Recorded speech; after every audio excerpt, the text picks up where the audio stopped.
Welcome, and today we are going to be talking about disturbances, diversity, and community stability. The first thing I want to talk about is biodiversity. Why is biodiversity important? So, first of all, we have genetic diversity, and genetic diversity is differences in genes and variation within a population. So, let's just think about why is it important to have a variety of alleles for a specific gene within a population? And usually students come up pretty quickly with the idea that we want to have this genetic diversity because uh, it can adapt to different circumstances that might be pressuring these organisms via natural selection. So the species is more likely to survive changes in the environment when there's a variety of alleles within the gene pool. And so yes, that's important, but let's think about this in a even bigger picture because yes, we want to talk about species survival, but what about the ecosystem survival? And so, in the same way that we want to have a variety of genes in order for a species to survive changes, we want to have a wide variety of organisms in order for an ecosystem to survive changes. It's kind of the same idea, except for we're talking about different species. So, biodiversity is basically diversity or differences among living things. And if we look at this picture here, we have a great variety of different organisms. We have mosses, we have liverworts here, ferns, trees. We have some mammals, a frog here, a fungus, a slug of some sort. And so having, now this is one micro uh, ecosystem or microbiome. And now we look at this and then we look at the biome as a whole, and we can see, again, a great amount of diversity in a very small area that, again, allows the environment to adapt. So it is important to have biological diversity, not just at the species level, but at the community level and even at the ecosystem level. And part of this has to go back to your basic, I believe it's fifth grade, um, that you learn about this, your basic idea of food chains and food webs, more importantly. So, first of all, remember what a trophic level is. It's a step in the transfer of food or energy within that food chain. And remember, only 10% of the energy gets transferred per level on the food chain. So, we have sun, and then we have a primary producer. Primary producers are the first trophic level because they're the direct source, they're the direct link between the sun, which is basically providing all the energy for the earth, and the ecosystem. So we're going to have the most primary producers. This is very important. Now, the second trophic level have our primary consumers, our herbivores, and they eat only the plants. Um, Again, you might say, well, some organisms don't eat only plants. Well, okay, but let's just keep it simple and in a food chain. Now, this grasshopper has to eat a whole bunch of plants in its lifetime because most of the energy is going to be burned away and only 10% of that energy is going to be stored in the grasshopper. Now here we have a little mole it's an insectivore, it's gonna eat the grasshopper. And again, it's gonna have to eat a whole bunch of these grasshoppers throughout its lifetime. It's not gonna live on one grasshopper throughout its life. So there has to be hundreds of grasshoppers to support this one mole. And there has to be hundreds of plants to support the one grasshopper, which means there has to be tens of thousands of plants to support this one mole. Now, this is a secondary consumer or primary carnivore, but really it's a secondary consumer. It's a third trophic level. And notice the arrows are getting smaller because less energy is moving up the food chain. We tend to have the fewest animals at the top of the food chain. So here we have a fourth level or a third level consumer, fourth trophic level. It is a secondary carnivore um, because herbivore, carnivore, this carnivore eats this other carnivore, so it's a secondary carnivore. So we see the least amount of energy in here. And what happens here is we have to have hundreds of moles to support the owl, and the mole has to have hundreds of grasshoppers. So basically, we have millions of plants to support this one owl throughout its lifetime, which is why owls have a fairly big range as compared to like a grasshopper. and as compared to a plant. I mean, a plant's range is, well, where its roots are. It's not very extensive for any one individual plant. Now, how do we get nutrients back? Well, that goes into nutrient cycling. We'll talk about it. But all of these things are going to die. They're all going to rot, and they're going to be consumed by bacteria, protists, and fungi that are basically breaking them down and decomposing them and recycling those nutrients. And that's going to return some of the nutrients back to the soil. Okay. Now, this is important to think about when you're considering food choices. Probably a better example would be like the ocean. So yeah, you're gonna have algae. It's ate by like a small shrimp, and then that shrimp's ate by a smaller fish, and then that fish is ate by a big fish. Now, this big fish, let's say like it's a tuna. Where does it fit on this food chain? Well, way up here. And notice it needs millions of little algae in order to support that one tuna. So again, tuna, shrimp, medium-sized fish, big fish, right? And so when you're eating fish that are these big fish, they are consuming a whole bunch of energy, and a lot more energy is coming from the ecosystem just to feed you per pound of food that you're consuming. This is why we tend to eat herbivores. We tend to.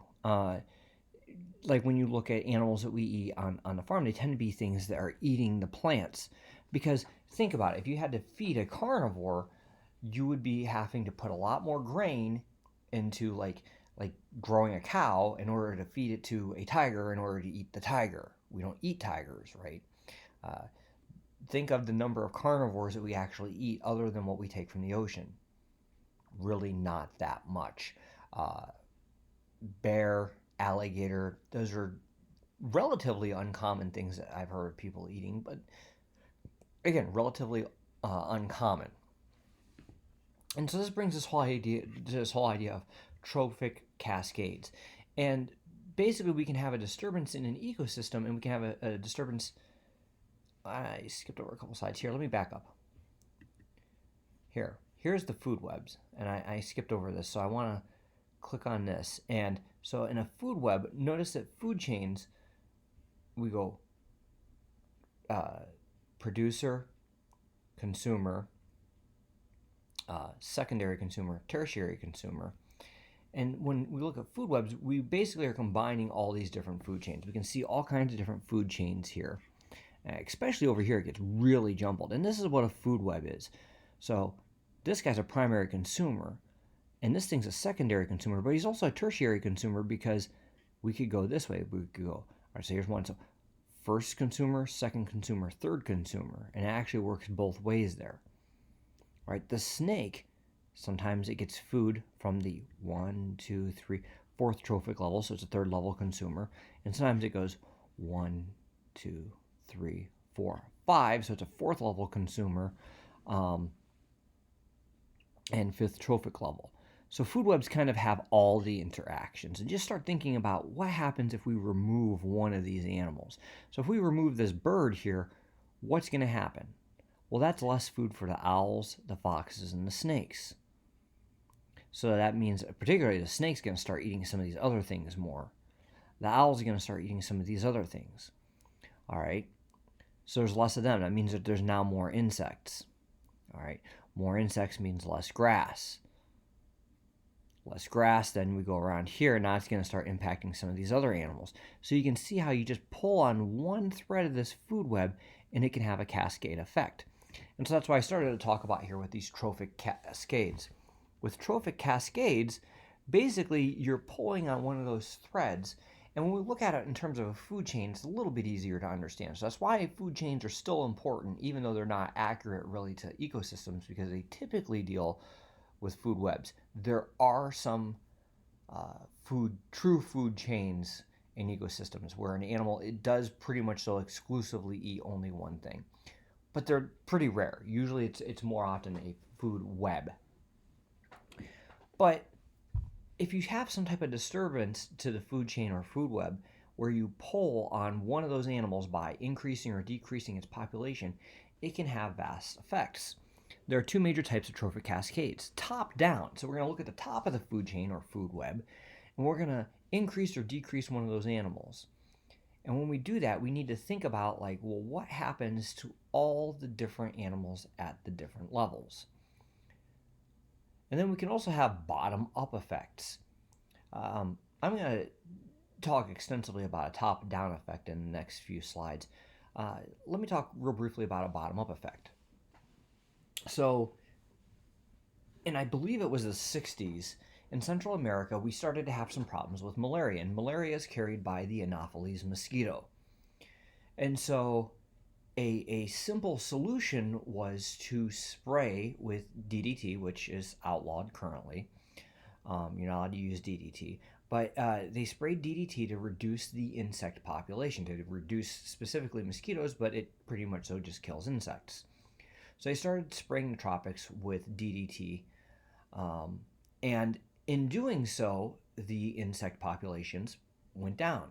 And accurately, because the number of mosquitoes went down, the number of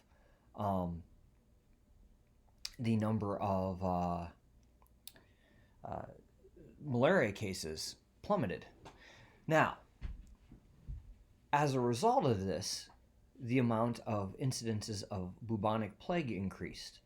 And you might say, well, what does that have to do? If you know anything about bubonic plague, it is transmitted by a bacteria. It's a bacteria that causes it, and it's transmitted by fleas, particularly the fleas from rats. And what does this have to do with anything that's going on? Like, why is this an issue? So what happened here was that the DDT that was being sprayed over everything, the number of rats increased. And why did the number of rats increase? Well, what they found is that the number of cats had decreased. And so the cats were out and going outside and getting this DDT on them. And since cats lick themselves to clean themselves, they were digesting that DDT, and the number of cats were just dropping really quickly. And that caused the number of rats to increase. And because there were more rats, there were more incidences of plague. So by impacting insects down a little bit lower on the food chain, it actually impacted something that was up higher on the food chain. Better instances of this are, for example, if we remove a particular type of plant from an ecosystem. Now, if we remove the plant from an ecosystem, let's go back to this one. All right, so let's say that we remove this plant here. Okay, we're going to remove the plants, and we're going to replace it with farmland. And we're going to spray and kill insects. Well, now what's that do to the number of voles? Well, now they're going to decrease. Number of those guys decrease, and now the number of owls are going to decrease. So it kind of just moves its way right on up the food chain. So bottom-up effects, a little bit easier to understand, and it's kind of just this cascade event. Top-down effects are a little bit more complex. So there was this study where they were studying the California roach, and they were studying its effects on the ecosystem. And so what happens is this guy eats these damselflies or mayflies, which eat other these guys are carnivorous insects. They eat these vegetative insects, these like insect larvae and such, which then in turn eat algae. So if we increase the number of these fish, what's going to happen? Well, then these insects go down. If these insects go down, what happens here? These insects increase in population. What happens to the amount of algae? Well, if we have fewer of these, now we're going to have more algae. Let's look at it a different way. What if we decrease the amount of fish? Now we increase the insectivorous, which decreases this number and increases this amount.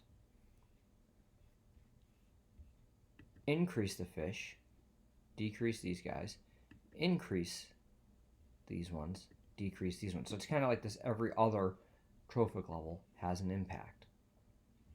So when fish are present in a stream system, damselfly nymph populations are lower. Herbivorous insect populations are higher. Algae populations are lower. So this is what I was just talking about. What would you expect if we increase algae? So this is an example. All right, so of impacting the whole ecosystem. Now we're going to increase the algae, and this is now a bottom-up effect. Is there a threshold that is reached when it's considered a disturbance? Yeah, I mean, just it has to do with at what point do we upset the natural balance of things. So if we increase the amount of algae, now we're going to increase the number of insectivorous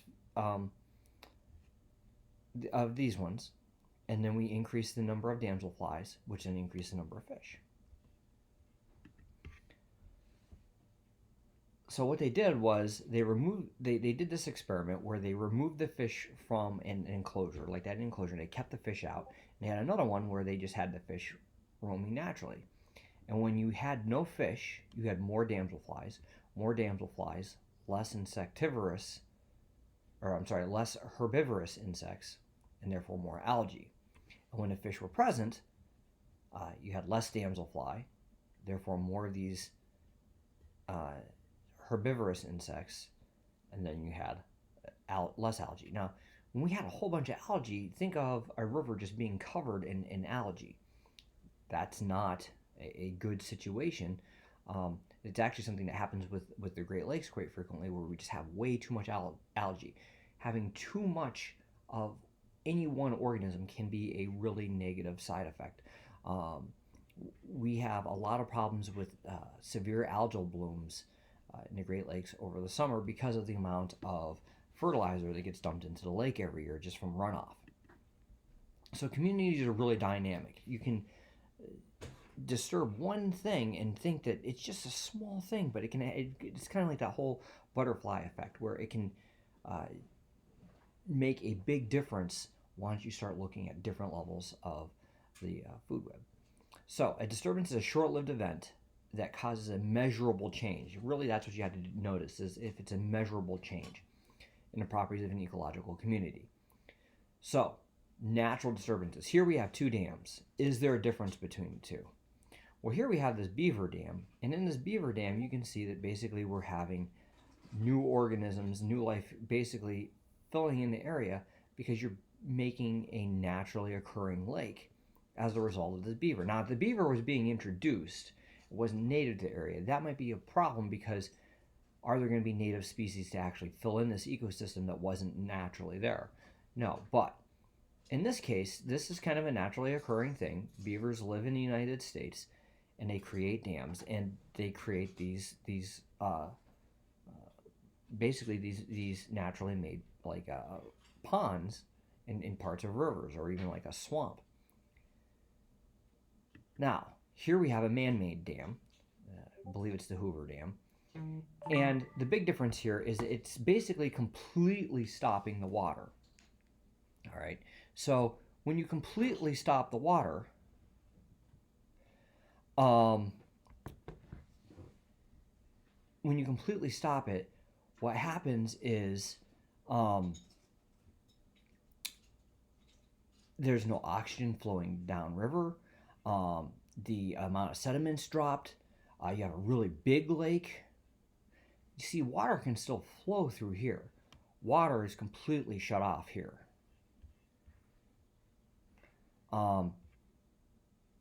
This can be restored back to the way it was. This, not so much. And so we see a lot of major ecosystem problems downstream of dams when we have an anthropogenic disturbance.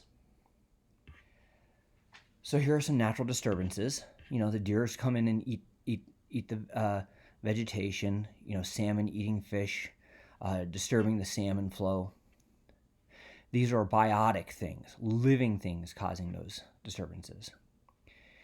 Here, we have a fire, we have flooding, drought, Landslides, those are all abiotic natural disturbances, but again, they are natural.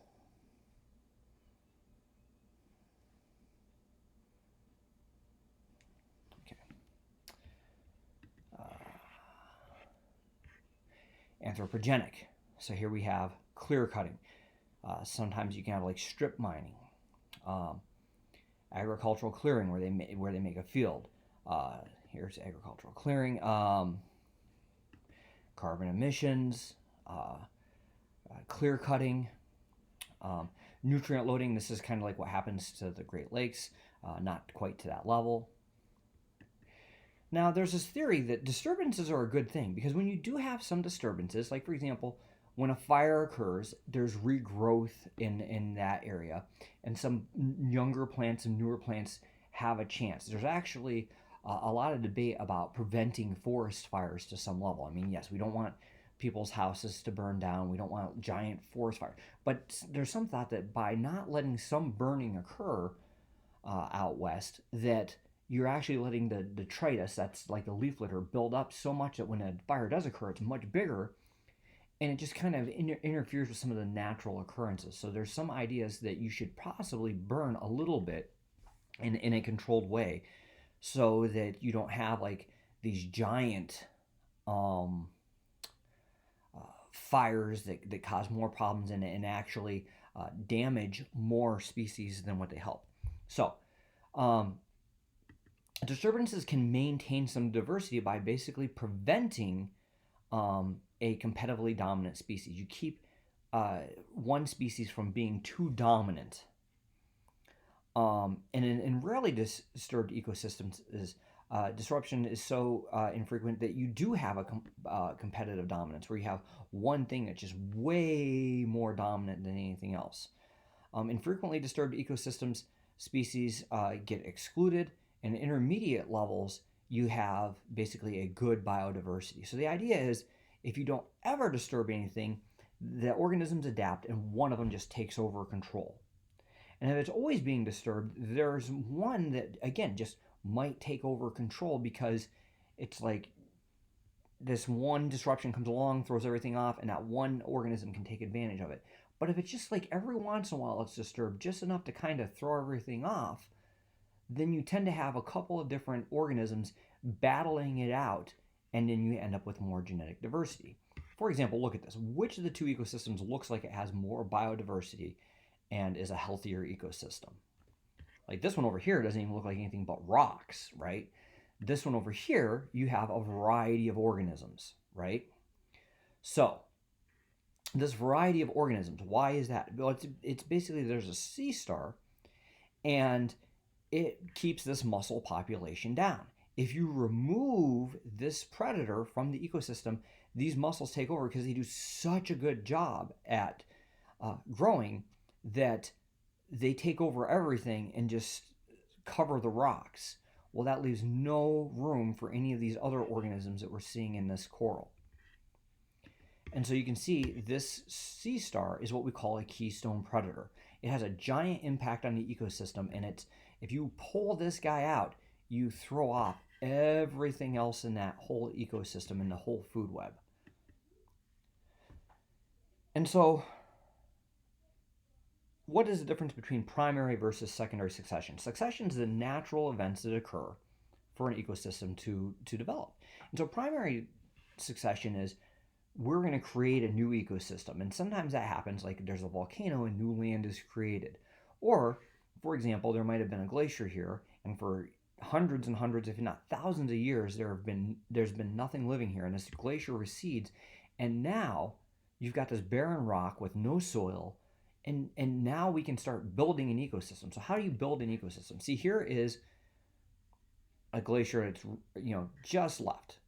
Landscape following glaciation, nothing's there. No topsoil, nothing. Not much can grow there. Basically, some types of fungus, lichens, which can then start to break down that rock and start to produce soil, maybe some mosses and such. On the next slide here we see, this is 20 to 25 years later. And so basically we've got some soil and we're starting to get some grasses and even some shrubs and bushes. Not trees yet though, right? Because trees take time to grow. 75 years later, that same spot, and here we go, now we have a forest. And it just took time for it to grow and to fill in. So secondary succession is, I mean, it could be something like an anthropogenic one where we have like humans come in and they clear cut it. But naturally, it can occur, like, for example, a windstorm comes and knocks down a bunch of trees, or like there's a landslide or something like that. And so if that big section's gone, it's going to grow back, but there's already topsoil there, so it's going to regrow quicker. Now, you do have to be careful because when it's man-made secondary succession, a lot of times you lose some diversity. Actually, a lot of times you can lose a lot of diversity. And that's because, like, for example, let's say we clear out farmland in Ohio. In a normal forest, you're going to see all kinds of different trees. But in a forest that grows back, you're going to have basically skinny trees as it's growing back. And they're going to be trees that are carried by wind. You're not going to have things like oak trees. Well, how does an oak tree grow? Well, it grows from an acorn. And where do acorns come from? From squirrels living in trees. If you don't have any trees because the humans clear cut it, there aren't going to be any trees for the squirrels to be living in order to then plant the acorns. And yes, they plant them because they basically bury their food to hide it, and they lose track of it, and that's basically how you get more oak trees. So that leads us to this climax community idea. And with a climax community, what's going to happen is it's the highest, most stable level in a community. So if there's enough rain to support trees, yeah, sure, we can have trees.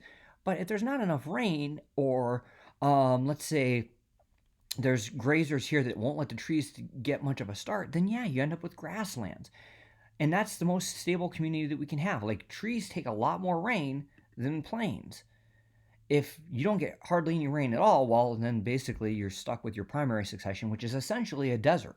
If you look back at this one, it looks pretty much like a desert. And that's what a desert is. It's just a climax community that just doesn't have much precipitation. All right, and that is our discussion on disturbances, diversity, and community stability.